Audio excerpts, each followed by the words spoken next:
నువ్వు మరి అప్పుడు జరిగి బ్రతికిన వాళ్ళు మరి ఆ పరిస్థితులు లేనప్పుడు కూడా మనం ఎందుకు బ్రతకలేమని భయం ఎందుకు వస్తున్నామా నీకు అన్నా. నిజమేనమ్మా. మరి నీకు తెలిసిన దేవుని తత్వం గురించి ఎవరికన్నా నాకు మాట నీకెందుకు నువ్వు చూసుకో నాకు చెప్పొద్దు అంటున్నారమ్మా అంటాం. ముందు నువ్వు చెప్తావా లేదా అని అడుగుతాడు. ఆ మాట పడతావో పడవా అన్న తర్వాత చూసుకున్నావు. ముందు నువ్వు చెప్పు ఆడ అన్నానికి వాడి మాట వాడితో ఉంటుంది. ఇప్పుడు నువ్వు చెప్పాలా అనేది అడుగుతాడు దేవుడు నిన్ను. ఇప్పుడు నేను ఇంత సంఘాన్ని ఇచ్చి సంఘంలో సభ్యులుగా నేను ఎందుకు చేశాడంటే నువ్వు నా గురించి చెప్తావని నీ సామర్థ్యం కలిగిస్తావని నేనే నా మాటలు చెప్పడానికి. అందరూ చెప్పాలి అందరికీ కూడా చేత నీకు ఇచ్చేట అవకాశం నేను కూర్చోమ్మా. నీకు ఎన్ని సంవత్సరాలు తెలుసా? నీకు బిడ్డలున్నారు. అప్పుడు అన్నా నీకు ఒక బిడ్డున్నాడు కదమ్మా. మరి ఆ బిడ్డ ఏంటి పెళ్లికి వచ్చేసాడట. ఆమెకు 3 కూతుర్లు ఒక అబ్బాయి. అబ్బాయి అయితే అసలు పెళ్లి చేసి బిడ్డలు కలిగే స్తోమత లేదు, పిచ్చివాడు. బిడ్డలైతే సంవత్సరాలు లేదు, బాగున్నారు. అప్పుడు నేనన్నా అమ్మ నీ బిడ్డ వల్ల నీకేమో ఉపయోగమా అన్నా. ఏమీ లేదు. మరి నువ్వు పెడితే తింటున్నాడు తప్పుడు ఉంటున్నాడు అలాంటి బ్రతికేందుకమ్మా. అదేంటంటే అలా అన్నారు. అవును ఇప్పుడు నీ బిడ్డే వాడి వల్ల ఏం ఉపయోగం లేదు. లేకపోతే నీ వంశం నిలబడటానికి అవకాశం కూడా లేదు. ఆ బిడ్డను ఎందుకు పోషిస్తున్నావు తల్లి అంటే నా బిడ్డ నా ప్రేమ అండి. మరి అంతే దేవుడు కూడా నువ్వు పని చేసినా చెయ్యకపోయినా నేను పోషిస్తున్నాడు. ఎందుకు? రేపొద్దున తెలుసుకున్నా నువ్వు బ్రతుకుతామని. ఆ ప్రేమే మనం ఇప్పటి వరకు నడిపిస్తుంది. నువ్వు ఇక్కడ సహనాన్ని పరీక్షించొద్దు. నువ్వు ఎప్పుడైనా చెయ్యి ఆ పని. నేను చెప్తున్నా దేవుని పేరు మీద చెప్తున్నా, అంటే నేను ఇష్టంగా చెప్పట్లేదు తల్లి అని చెప్తాను. అప్పటి నుంచి 2 వారాల మట్టి నేను ఎలా అంటే ఇంట్లో చుట్టాల వస్తామో లేకపోతే పిల్లల విషయంలోనో కొంచెం ఇదయ్యి ఆ చర్చికి వెళ్ళాను. లేకపోతే మా అమ్మగారు రాలేదేంటండి అని అడుగుతున్నారంట. చెప్తున్నాను అంటే ఆ విలువ ఏంటంటే ఆ మనిషి లేనప్పుడు అర్థమవుతుంది. అట్లాగే అంత పరిస్థితి రాకూడదు మనకు. ఎందుకో తెలుసా? ఇదిగో ఈ సమయం అనేది ఉండగానే మనం దేవుడు తెలుసుకోవడానికి దేవుడు అవకాశం ఇచ్చాడు. ఆయన ఏమంటున్నాడు అంటే ఇంకో చోట రాయాలి ఇక్కడ పరీక్షిస్తున్నాడు. నాకు అర్థం దేవుడు నన్ను పరీక్షిస్తున్నాడు. అందుకే శ్రమల విషయం అసలు దానికొద్ది గట్టిగా నిలబడే వాక్యమే పునాది వేసుకోవాలి. ఓకేనా? అయితే హోషేయ గ్రంథం 2వ అధ్యాయం 6వ వచనాన్ని చూద్దాం. హోషేయ గ్రంథం 2వ అధ్యాయం 6వ వచనం. ముళ్ళ కంచె దాని మార్గములకు అట్టము వెయ్యుదును అన్నాడా వేస్తారు అన్నాడా? దేనికి? ముళ్ళ కంచె దాని మార్గంలోకి అట్టం వేయడం.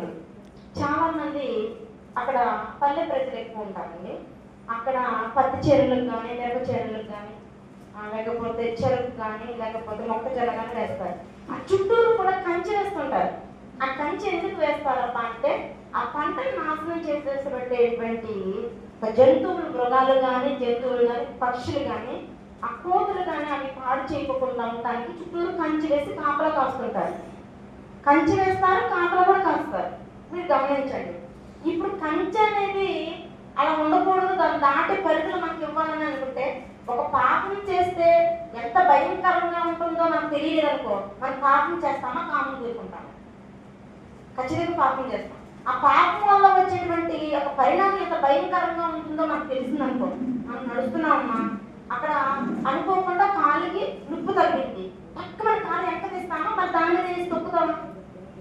ఎందుకు తీస్తాము? అమ్మో ఇక్కడేదో ప్రమాదం ఉంది, అది నన్ను ఇంకా కాల్ చేస్తానని వెనక తీస్తాం. అట్లాగే పాపం చేస్తే ఎంత భయంకరంగా ఉంటుందో మనం తెలుసుకుంటే దాని జోలికి వెళ్ళాం. కాబట్టి దేవుడు మనకు కొన్ని పరిమితులు ఇచ్చాడు. ఆ పరిధులు దాటి వెళ్ళకుండా మనకి హెచ్చరిక చేస్తుంటాడు. అది మనం గమనించదగ్గ విషయం. మనం నాకే ఎందుకు జరగాలి, నువ్వు ఏంటో అందరూ అంతే, ఆయనకి అందరూ సమానమే. నువ్వు గొప్ప సెలవు ఇస్తావని లేకపోతే నేను గొప్ప సెలవు ఇస్తానని కాదని ఆయనకు ఒక కొలబద్ధం ఉంది. ఆ కొలబద్ధ ప్రకారం మనం నడుచుకోవాలి. మనం ఏ స్థితిలో ఉన్నా ఏ పరిస్థితిలో ఉన్నా ఆ పరిస్థితిని దాటామా మనకు ఖచ్చితంగా నాశనం తప్పదు. అదే ఇక్కడ జరుగుతున్న విషయం. నేనే అడ్డగా ఏం చేస్తున్నాను, నేను పోగొట్టుకోవడం నాకు ఇష్టం లేదు. కాబట్టి నువ్వు ఒక కంచె వెయ్యాలి. నువ్వు ఆ పరిధిని దాటకూడదు. ఆ పరిధిని దాటితే నీకు ప్రమాదం, నువ్వు పోతే నాకు బాధ అనే ఒక కాన్సెప్ట్ మీద దేవుడు మనకి కొన్ని పరిధులు ఇచ్చి పరిధిని దాటకుండా హెచ్చరిక చేస్తున్నాడు. ఆ హెచ్చరికలో మనం చాలా జాగ్రత్తగా ఉండాలి. ఒక ఓటు కుండం ఎలా పక్కన శబ్దం వస్తే పక్కన పడేసి మన కొత్త కుండ తయారు చేయడానికి ప్రయత్నం చేస్తాడు, లేకపోతే ఆ ఓటు కుండ తగ్గట్టుగా ఉపయోగకరంగా మారుతారు. చూడండి, చాలా మందికి బాగా ఓటుగా ఉన్నాయి కుండలు పక్కన పడేస్తారు. అప్పుడేది అమ్మ నీ దగ్గర కుండలు ఉపయోగకరంగా ఉంటాయి చూడు, అయ్యేమో అమ్మేసుకో. ఉపయోగకరంగా లేకుండా అయినా కొన్ని పరిస్థితులకు అవసరం ఇస్తామమ్మని అడుగుతారు కొంతమంది. గమనించట్లేదు, నేనైతే అలాగే అనిపించేదాన్ని. అవి మొక్కలకు ఉపయోగపడతాయి. నేను పడేది ఎందుకు? అంతా కష్టపడి తయారు చేసింది, దాన్ని మంచిదానికి ఉపయోగపడదు, చెడ్డదానికి కాకపోయినా కొంచెం మంచి ఆకర్షణ కూడా ఉపయోగపడవచ్చు కదా. కనీసం మనము ఎంత బతికిష్టం అంటే, ఇక్కడ ప్రార్థన జరుగుతుంది, మీరు ఏ ప్రాంతంలో ఉన్నా ఖచ్చితంగా ఇక్కడ గ్యాదర్ అవ్వాలి. మనం చూసాం కొంత ఇన్స్పిరేషన్ కలుగుతుంది, వాళ్ళకి ఒక ప్రేరణ కలుగుతుంది అనేసినటువంటి ఒక ఉత్సాహాన్ని కలిగించడానికి కూడా మనం ప్రేరణలో కూడా లేకపోతే మనం ఎందుకు ఉంచాలి దేవుడు ముందడ అండి? ఈ నెల ఎలా అర్థమైపోవాలి అన్నట్లుగా ఈ సమయం ఎందుకు అర్థమైపోవాలి? ఈ సమయం ఉపయోగిస్తే మన సామర్థ్యతను ఎంతో మనం పరీక్షించి వెంటనే మన దగ్గర నుంచి దాన్ని తొలగించేయడమా, దానికి తగినట్టు సామర్థ్యం నేను హెచ్చించడమా చేస్తాను. అందుకోసం పరీక్ష అనేది. ఒక బిడ్డ ఎగ్జామ్ పరీక్షలో పాస్ అయితే నెక్స్ట్ క్లాస్లోకి ఎలాగ అవుతాడో అని ఒక తల్లి ఎదురు చూస్తుందో, ఒక తండ్రి ఎదురు చూస్తాడో, మన కష్టం అంతా దాడబోసి బిడ్డ విషయంలో మన విషయంలో కూడా అలానే చూస్తున్నాడు. మనకు ప్రకృతిని ఇచ్చాడు, సమస్తమే ఇచ్చాడు, మనకు కోరిక పుట్టాలని భర్తను భార్యని ఇచ్చాడు, మనకు అవసరమని మన ప్రేమ యొక్క విధానం ఏంటో మన బిడ్డల్ని ఇచ్చాడు, మీకు ఒక బాధ్యత నేర్పించాలని బిడ్డలు ఇస్తున్నాడు. మరి ఇన్ని కార్యక్రమాలు దేవుడు చేస్తున్నప్పుడు మనం ఎందుకు దేవుని మీద భయభక్తులు కలిగి? ఇక్కడ చెప్తున్న విషయం ఏంటంటే, కంచె నేనే వేస్తానంటే అక్కడ హద్దులు నేనే పెడుతున్నాను, ఆ హద్దు దారితే ఎలా ఉంటుందని ఒక పరిణామంగా ఉంటుందని చెప్తున్నాడు. అయితే మనం ఒక పాటించవలసిన విషయం ఏంటంటే, మన భక్తి విషయంలో సన్నగిల్లకపోకూడదు. ఎందుకో తెలుసా? దేవుని కార్యాలు భవిష్యత్తు విషయంలో మనకు రాబడతాయి. మీకు అర్థమవుతుందా?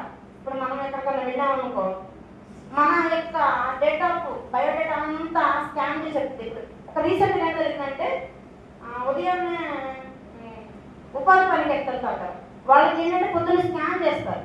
స్కాన్ చేసి ఇతను రోజు వచ్చే కూలియే అని అక్కడికి ఒక ఇంత జీతం వచ్చిన దాన్ని బట్టి డబ్బులు ఇస్తుంటారు. అయితే అతనంట మొక్కుబడి చేయించుకుని గుండు చేయించుకుని వెళ్ళాడంట. ఆ స్కాన్ ఏం చేసిందంట, అసలు స్కాన్ చేయట్లేదంట. నువ్వు కాదు పోవాలంట. అదేంటది? నేనేనండి, రోజు వచ్చి పనిచేసిన నేనే. ఆ స్కాన్ మిషన్కి ఏంటో ఏమైందో, నన్ను స్కాన్ చేసిన డబ్బులు అంటాడు. అదంతా నాకు ఆవిడ గమనించి, నీకు ఒక తక్కువ అని ఆ పైన జుట్టు నెత్తి మీద వేసి పొడిలాగా అప్పుడు స్కాన్ మిషన్ దగ్గర నుంచే పెట్టిందంట. అప్పుడు స్కాన్ చేసి వరకాయి అన్నదాక అత్త సంగతి అని అందరూ నవ్వారట. ఇప్పుడు మన పరిస్థితి కూడా ఎలా ఉంది తెలుసా? మనం కాలేజీకి ఏమనుకుంటున్నాం, కానీ అలా ఆ పరిస్థితి వచ్చేటప్పుడు మనం నిలబెట్టేవాడు, సామర్థ్యం కలగజేసేవాడు మన తండ్రి. మనకు పెద్దగా చెప్పాలంటే, మనకు నిత్య జీవన సమానం మనకు ఆఫర్ అయిపోయింది, కానీ ఆ ఆఫర్ పొందుకునే కెపాసిటీ మనకు లేదు. మీకు అర్థమవుతుందా? ఆ సామర్థ్యం కలగజేసేది పరిశుద్ధాత్ముడు. అసలు నువ్వేంటి, నీ స్థితి ఏంటి, ఆయన దగ్గరకు వస్తే నీ కలవత్త ఏంటి నువ్వు చూసుకో ముందు. అప్పుడు నాయన నా పరిస్థితి నాకు అర్థమైంది, అర్థం ముందు నిలబడ్డా, అంత బయటంతా చెప్పేసింది, నా పరిస్థితి ఇట్లా ఉంటాడా, నాయన నన్ను క్షమించు, నన్ను నీ బిడ్డగా స్వీకరించు, నువ్వు లేనిదే నా జీవితం లేదని నాకు అర్థమైంది, నాకు జీవాన్ని చదివితే నువ్వేనా అర్థమైంది, అసలు నువ్వు లేని జీవితం నాకు వ్యర్థంగా అర్థమైంది, నా హృదయం కూడా ఒప్పుకోట్లా అని నువ్వు నిజంగా తెలుసుకోగలిగితే క్వాలిఫై అయిపోయినట్టు. ఇదే కదా దొంగ కూడా చేసింది. ఇప్పుడు ఇన్ని వాక్యాలు ఇన్ని నెలలు బట్టి ఇన్ని సంవత్సరాలు బట్టి మనం వింటున్నాం, మరి ఎక్కడ మనకి మిస్టేక్ జరుగుతుందంటే, ఇదిగో విన్న వాక్యం ఆచరణలో పెట్టలేకపోవడం, నడుచుకోలేకపోవడం, ఆయన భయాన్ని కోల్పోవడం, ఇవే కదా. ఆయన వాక్యం వినడం వల్ల మనకు భయం ఉంటారు. అదే అంటున్నారు దావీదు మహారాజు 119వ కీర్తనలో 38వ వచనంలో, నీ వాక్యం నాలో భయం పుట్టించుతున్నది. ఎట్లా? ఇదిగో దేవుని మాట వినకపోతే ఎంతమంది రాజులు కుటీరులయ్యారో, ఎంతమంది భక్తులు తమ భక్తిహీనతను భక్తిని కోల్పోయి భక్తిహీనులుగా మారిపోయారో, ఎంతమంది పతనావస్థకి వెళ్ళిపోయారు. ఏంటి సమూయేలు భక్తుడు, ఆ ప్రవక్త, ఆయన రోజంతా నైటంతా ఏడ్చండి సౌలు కోసం. అసలు ఎవరన్నా ఉంటారని అలాగా ఒక భక్తుల కోసం ప్రవక్త ఏడవడం ఏంటండి? ఎంత ఏడ్చి సౌలు గురించి ఏడ్చి ఆయన ప్రార్థించినట్టుగా కనపడుతున్నట్టు. మళ్ళీ తెలుసా, నేను కాక వాళ్ళ గురించి ప్రార్థన చేయకపోతే నేను హ్యాపీగా అయిపోతాను అని గ్రహించాడు. అంటే తెలుసా, మనం ఎవరినైతే ప్రార్థన చేస్తున్నామో వాళ్ళ విషయంలో మనం కార్యమని అప్పచెప్పాడు. మనం ఎవరు అనుకుంటున్నారు? మీరు ప్రార్థన చేస్తున్నారు అనుకో, ఆ సామర్థ్యం కలిగేసిన వాడు దేవుడే. ఆ ప్రార్థన వలన కొంతమంది నువ్వు కాపాడుతున్నావు. మందను కాయన్నాడు, మేపమన్నాడు, కాయమన్నాడు. నువ్వు ప్రార్థనలో శక్తిని పొందుకున్నావా? నువ్వు కాసేవాడుగా పెట్టాను నేను, వాచ్మెన్. అర్థమవుతుందా? రాబోయే ఉగ్రతను తప్పించడానికి నువ్వు మధ్యవర్తిగా ఉంటున్నావు ప్రార్థన ద్వారా. వాక్యం చెప్తున్నావా, వాళ్ళని బలపరుస్తున్నావా వాక్యంలో, విశ్వాసంలో? అయితే నువ్వు కాస్తున్నావు, అంటే మేపుతున్నావు, అంటే నువ్వు సేవకుడికి మేపుతున్నావు. ఈ సామర్థ్యత మీరు అందరూ గమనించాలి, నేను గమనించాలి. ఇప్పుడు సామర్థ్యత ఎందుకు ఇస్తాడంటే కార్యక్రమం చెప్పడానికి, అంతే కదా. ఇప్పుడు మనం ఒక కుండను తయారు చేస్తామంటే దానికి ఒక పని అప్ప చెప్పడానికే కదా. ఆ పనికి ఉపయోగపడలేదు ఒక పక్కన పడేస్తాం. ఇప్పుడు మన విషయంలో కూడా అది జరుగుతుంది. కుటుంబాలను ఇచ్చి, నీకు ఒక బిడ్డలను ఇచ్చి, ఒక వ్యవస్థను ఇచ్చి, నేను అన్నిటినీ పరిశోధిస్తున్నాడు దేవుడు. దాంట్లో నీ పరిధులు ఏంటి, నీ ధర్మం ఏంటి, నీ న్యాయం ఏంటి, నీ న్యాయ విధులు ఏంటి, దేవుని యొక్క ధర్మశాస్త్రం పాటించడం అంటే ఏంటి, అన్ని నువ్వు క్వాలిఫై చేసుకుంటూ వస్తే లాస్ట్ ఈ యొక్క విషయంలో ఆయన సామర్థ్యత కలగజేసి నేను నిలబెట్టేవాడు ఆయనే. నిన్ను నన్ను ఇదే పరిస్థితి నా జీవితంలో జరిగింది. నేను అందుకే చెప్పగలుగుతున్నాను. నాకు ఎన్నో సమస్యలు వచ్చినప్పుడు నేను కృంగిపోకుండా దేవుడు గట్టిగా అనుకున్నా. అప్పుడేమో నేను సామర్థ్యం కలగజేశాడు. ఇప్పుడు ఏంటో తెలుసా, ఏ సమస్య వచ్చినా నా దేవుడు నాకు చూసుకుంటాను అన్నాడు. అంతే భరోసా అంటున్నాను.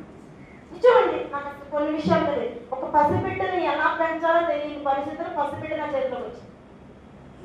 అప్పుడు నేను ఒకటే అన్నా, ఏంటయ్యా నైట్ పూర్తిగా ఎదురవుదాం అనుకుంటే పైటలంతా పనిచేసి నైట్ ఎదురవుతుంది, పిల్లలకు పాలు పట్టలేదండి. నాయన నాకు పిల్లలకు దయచేవా, ఆ బిడ్డకి ఎక్కడ పాలు పోతుందని తెలియని పరిస్థితి కదా. అంటే ఖచ్చితంగా టైంలో వెలుగు వచ్చేసి నిజంగా ఇవన్నీ కూడా నేను అలాగే నేర్చుకున్నాను. నా జీవితంలో జరిగింది కాబట్టి నేను చెప్పగలుగుతున్నాను. ఇవేమో కల్పిత కథలు కాదండి, ఇది నేను ఆ సాక్షి. ఏ సమస్య వచ్చినా నేను ధైర్యంగా నిలబడడానికి కారణం ఏంటి తెలుసా? ఆయన నాకు ఇచ్చింది తెలుసా? ధైర్యం గల ఆత్మ, పిరిగిదనం గల ఆత్మ కాదు, ఇంద్రియ నిగ్రహం గల ఆత్మ ఇచ్చాడు. ఎలా ప్రేమించాలి, నిన్ను పొరుగుని ప్రేమించిన ప్రేమలో అన్ని దాచుకుని అంటున్నాడు. ముందు నన్ను ప్రేమిస్తున్నారా? అయితే ఆ ప్రేమ అంటే రుజువు చేసుకో, అందరిని ప్రేమించి. ఇది ఇప్పుడు మనకు జరుగుతున్న టెస్ట్.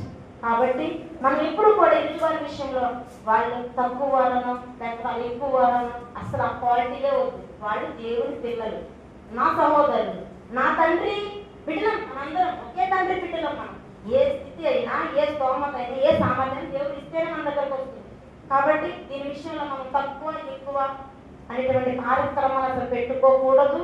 దేవుని విషయంలో కూడా ఎప్పుడు కూడా తప్పుగా ఆలోచన చేయకూడదు. ఎప్పుడు తెలుసా, మనం ఎప్పుడు కూడా ఒకటే భరోసా ఉండాలి. నాకు అనారోగ్యం వచ్చిందా, ఆయన చూసుకుంటాడు. నాకు బాధ వచ్చిందా, నా చింత ఆయన మీద వేస్తాను. నాకు జ్ఞానం లేదా, నాకు ఈ టైంలో జ్ఞానం ఇయ్యా అని అడిగితే ఆయన ఇస్తాడు. లేదా నాకు ఎప్పుడు లేదా దిక్కు అయితే ఆయన ఒంటరి వాళ్ళని 1000 మందిని చేస్తానన్నా కదా, నన్ను చేస్తాడు అనేటువంటి నమ్మకాన్ని మనం కోల్పోకూడదు. ప్రతిదీ కూడా నమ్మకం మీద పునాది వేస్తుంది. ఒక యవన బిడ్డలు ఉన్నారా, నాకు భవిష్యత్తు ఎలా ఉందో, మంచి భార్య దొరుకుతుందో లేదో, లేకపోతే మా అమ్మ నాన్నని సరిగ్గా చూసుకోగలుగుతారో లేదో, మంచి జాబ్ వస్తుంది, ఇది ఇటువంటి కార్యక్రమం లేదు. నేను పుట్టించిన దేవుడు ఏ సమయాన్ని నీకు ఇవ్వాలో అది ఇస్తాడు. కానీ నువ్వు మాత్రం చేయవలసింది ఏంటి తెలుసా, నీ బాధ్యత ఎరగాలి, నీ న్యాయ విధిని పాటించాలి. అందరి విషయంలో కూడా ఏ విధంగా నడుచుకొని నేర్చుకోవడమే మనం చేయదగ్గ పని.